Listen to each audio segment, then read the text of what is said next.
खबर आजमगढ़ से, जहां पूर्व मंत्री व समाजवादी पार्टी के राष्ट्रीय महासचिव शिवपाल यादव आज आजमगढ़ पहुंचे। जनपद आगमन के दौरान पूर्व मंत्री चंद्रदेव राम यादव करेली के सठिया स्थित आवास पर मीडिया से बातचीत करते हुए उन्होंने यूपी सरकार के कैबिनेट मंत्री ओम प्रकाश राजभर और प्रदेश सरकार को निशाने पर लिया।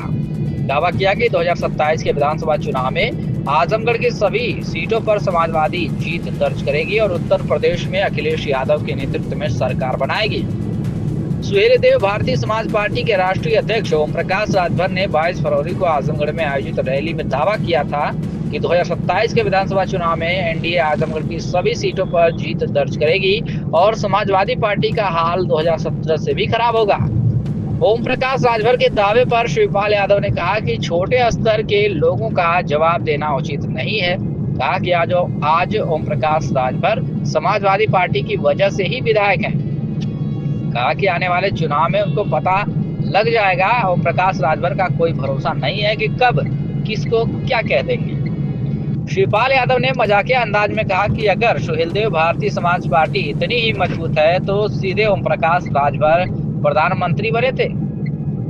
अंतर्राष्ट्रीय महिला दिवस के मौके पर शिवपाल यादव ने कहा कि उत्तर में महिलाएं सुरक्षित नहीं हैं।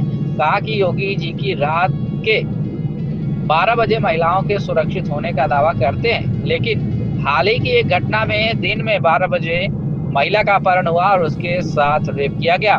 सपा महासचिव ने कहा कि भारतीय जनता पार्टी नारा देती है कि सबका साथ सबका विकास, लेकिन उन्होंने किसी को भी विश्वास में नहीं लिया, विपक्ष को भी विश्वास में नहीं लिया गया है। उन्होंने कहा कि भाजपा सरकार ने भ्रष्टाचार के सभी रिकॉर्ड तोड़ दिए। कहा कि जीएसटी में इन्होंने कई बार टैक्स वसूला है और पूरे बजट का 40% से ज्यादा कभी सरकार खर्च नहीं कर पाई। शिवपाल यादव ने कहा कि सरकार ने गड्ढा मुक्त अभियान चलाया, लेकिन गड्ढा तो मुक्त नहीं हुआ।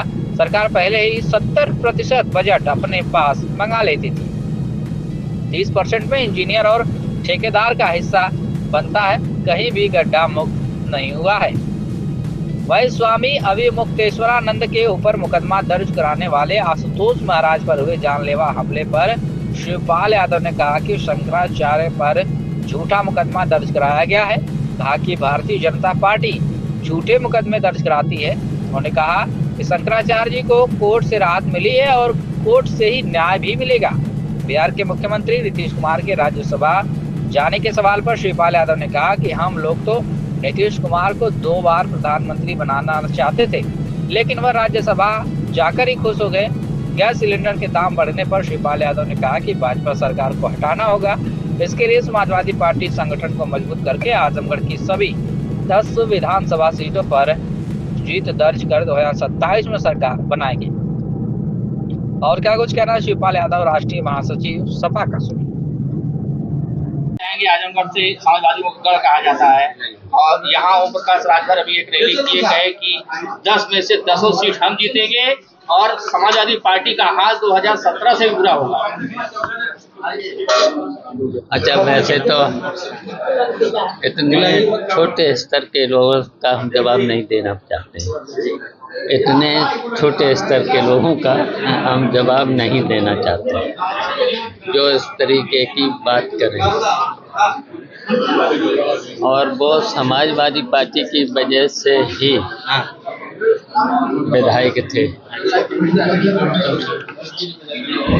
और फिर आने वाले चुनाव में उनको पता चल जाएगा। लेकिन वो तो कर रहे हैं, लगातार तीसरी बार सरकार बनेगी योगी आदित्यनाथ के नेतृत्व। उनका कोई भरोसा है कब किसको क्या बोलने लगे।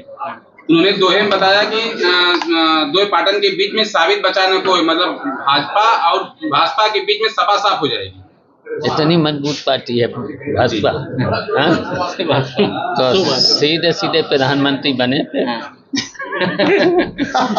सर, आज अंतर्राष्ट्रीय महिला दिवस है, क्या आपको लगता है उत्तर प्रदेश में महिलाएं सुरक्षित हैं जिस हिसाब से योगी जी दावा करते हैं? देखिए, यहाँ पर महिलाएं परेशानी में हैं। वैसे तो उन्होंने दावा तो कई बार किए हैं इस तरीके से। अभी ये घटना है दिन के 12 बजे की, दिन के 12 बजे, वो रात की बात करते हैं। रात दिन में 12 बजे महिला का अपहरण हुआ। फिर अपहरण होने के बाद रेप भी हुआ। तो ये देखिए, भारतीय जनता पार्टी के लोग केवल झूठ बोलते हैं, और झूठ के साथ साथ देखिए भ्रष्टाचार बहुत नारे दिए गए, बहुत अच्छे नारे दिए गए। सबका साथ, सबका विकास, सबका विश्वास। अच्छा ये बताओ, किसी को विश्वास लेकर चले? किसी भी विपक्ष को क्या विश्वास लिया कभी? नहीं। तो इसलिए ये भारतीय जनता पार्टी झूठ बोलती है।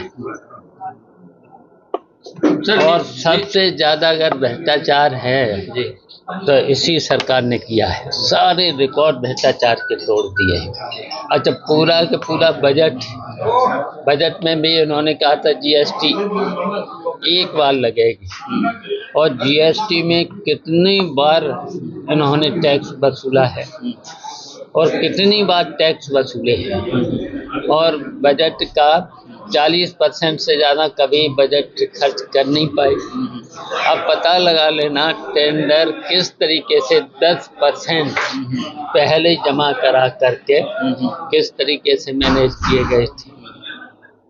और ये जो गड्ढा मुक्ति का चला 10 साल, और गड्ढा मुक्ति कहीं नहीं हुई। और सीधा गड्ढा मुक्ति में सरकार ने पहले ही 70% पैसा अपने पास मंगा लिया है। पहले ही 70, अब 30% में फिर इंजीनियर भी तो लेंगे जब 70% सरकार ले, तो फिर कहीं गड्ढा मुक्ति नहीं हुई। सर, एक है कि जो शंकराचार्य के ऊपर जिसने मुकदमा दर्ज कराया था, आशुतोष ब्रह्मचारी, उनके ऊपर जानलेवा हमला हुआ है। उन्होंने मुकदमा फिर शंकराचार्य के ऊपर कराया है कि उन्होंने हमारे ऊपर हमला कराया। देखिए, वो तो झूठे मुकदमे लिखे जाते हैं। भारतीय जनता पार्टी की झूठ लिखाती है। अब शंकराचार्य जी पर भी झूठ मुकदमे, बताओ ऐसे मुकदमे शंकराचार्य पे, बताइए इस तरीके का मुकदमा और झूठा मुकदमा इन्होंने आरोप, और झूठा मुकदमा खुल के आ गया है सब। कोर्ट ने वो तो न्याय दिला दिया है, और कोर्ट से ही न्याय मिलेगा। देखना सर, जिस नीतीश कुमार को जिस तरह से हाईजैक करके उनको सत्ता से हटाने की कोशिश की जा रही, क्या कहेंगे? अच्छा, हम लोग तो उनको प्रधानमंत्री बनाना चाह रहे थे, एक बार नहीं 2 बार। वो राज्यसभा जाके खुश हो गए। हाँ, वो राज्यसभा में खुश हो गए तो क्या सर, महंगाई का दम भरने वाली सत्ता में आने के बाद अब सिलेंडर के दाम बढ़ रहे हैं लगातार, महंगाई पे कंट्रोल नहीं हो रहा है। अब क्या कहना चाहेंगे सर? अब ये सरकार को हटाना पड़ेगा। अब हम सब लोग मिलकर के, समाजवादी पार्टी के लोग लगे हुए हैं, पूरा संगठन इतना मजबूत करके और सभी को जोड़ करके, सभी को जोड़ेंगे और भारतीय जनता पार्टी को हटाएंगे, तभी इस प्रदेश की समस्याएं हल होंगी। सर, आजमगढ़ में 10 की 10 सीट रहेगी, प्रदेश में सरकार बनेगी। बिल्कुल, पूरे उत्तर प्रदेश में स्पष्ट बहुमत की और भारी बहुमत की सरकार बनेगी।